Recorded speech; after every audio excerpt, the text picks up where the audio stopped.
Worthless frequent flyer points cancelled. Let's have a look. Hello everyone, Florian here and welcome to another episode of HeiseSays. Grab your stein of coffee and we're going to have a look at an article here about Qantas cancelling someone's frequent flyer points after their husband died. Now, here's the thing, are they actually worth it? I know the Velocity program that Virgin had, it ended up being worth more than the airline, didn't it, in the end?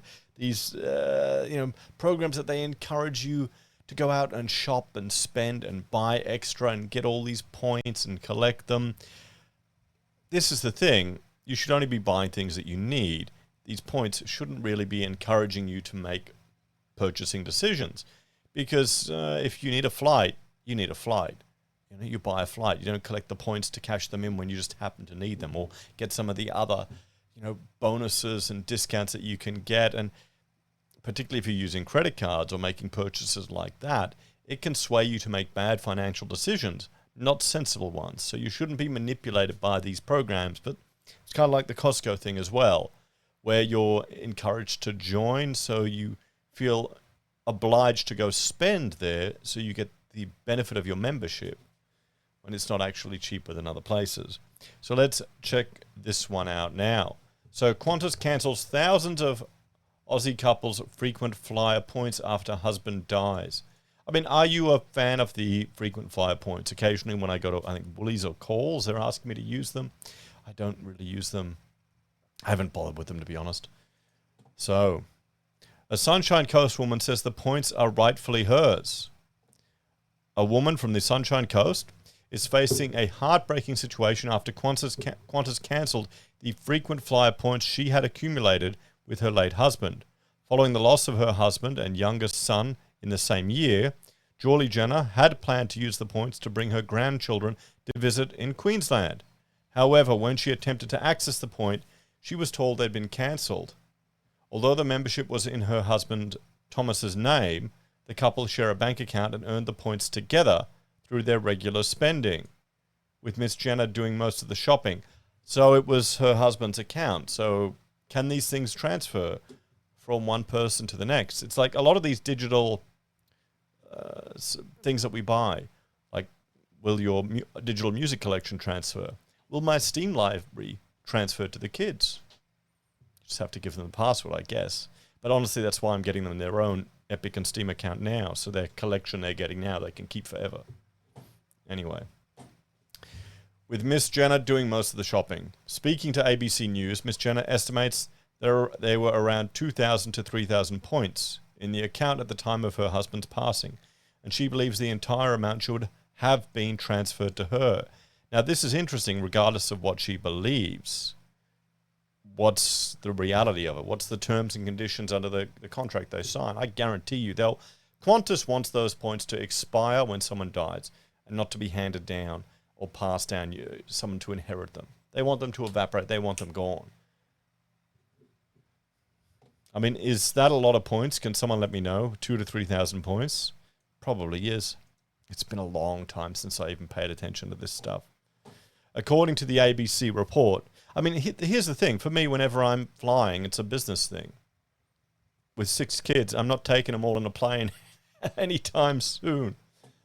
According to the ABC report, Miss Jenner's solicitor advised her to pursue the matter legally, but she is tired of fighting.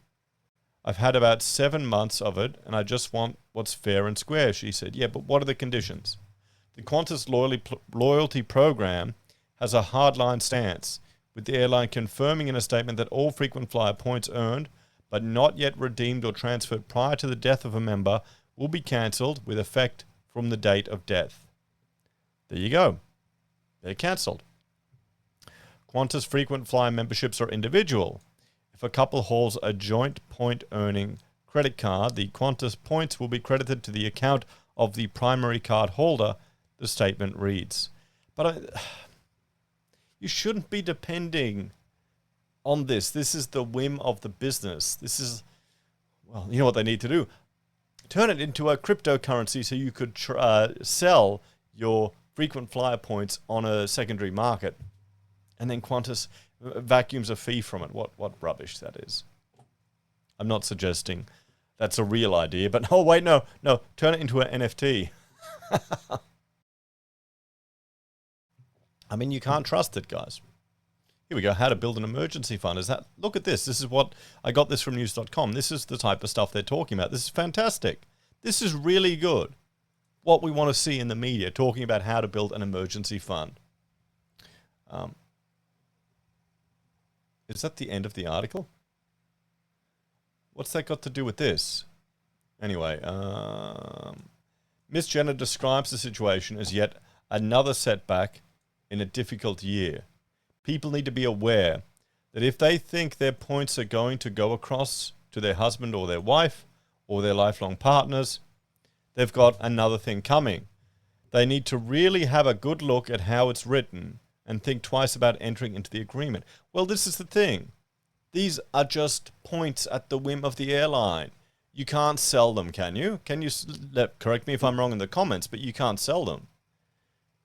It's cash has a lot of advantages. Everyone wants it. Everyone wants to use it.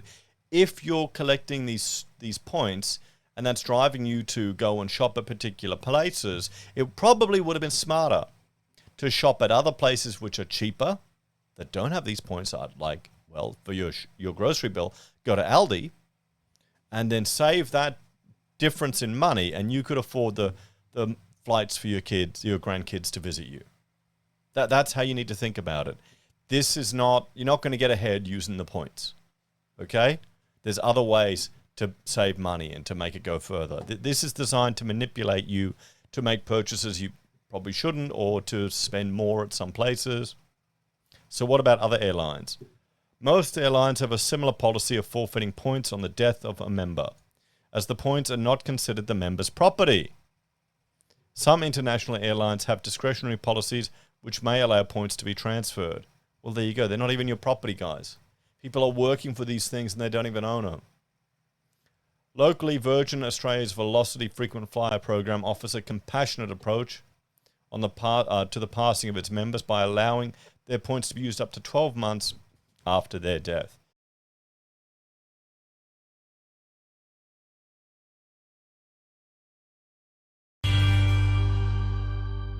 I mean, it's a sad situation, and I feel sorry for this lady that's lost a partner or lost their husband and their son in 1 year and just wanted to connect with some family, spend some time with the grandkids. I can really appreciate that.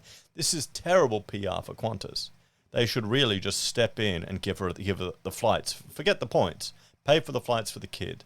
Free PR marketing, instantly done. It might happen now because it's getting some attention. But for the rest of us, don't let these type of points and these deals and things influence your purchasing decisions. They should not be the point, pun intended, of why you're buying something. Anyway, thanks for watching. Like, share, subscribe to the channel. Check out HeiseBim and Heise does for other content. And if you're a fan and want to support us, you can on YouTube or Patreon. You can use our referral links, buy our pocket squares, or call us if you need an architect. Take care, everyone. Have a great day, and I'll see you all in the next episode of HeiseSays. Bye for now.